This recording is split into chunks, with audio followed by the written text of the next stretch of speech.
Hello guys, আসসালামু আলাইকুম। আজ আমি দেখাবো মেহেন্দিগঞ্জ 14 নং শ্রীপুর ইউনিয়নের নদী ভাঙল এলাকা। আপনারা জানেন মেহেন্দিগঞ্জ একটি নদী ভাঙল এলাকা।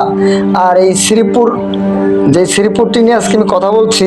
শ্রীপুরের 3 ভাগের 2 ভাগ অলরেডি চলে গেছে নদীর কবলে। এই কালা বাহাদুর নদী দিন দিন মানুষের ভিটাবাড়ি খাচ্ছে। হুমকির মুখে আছে শ্রীপুরের ঐতিহ্যবাহী হাই স্কুলটি।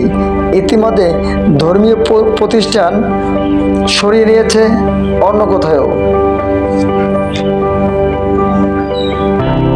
তাই আমাদের মাননীয় টিউনো ও এমপি মহোদয়ের কাছে আমাদের আকুল আবেদন এই যে খুব দ্রুত গতিতে সরকারি কোনো পদক্ষেপ না নিলে বিলীন হতে যাচ্ছে শ্রীপুর ঐতিহ্য।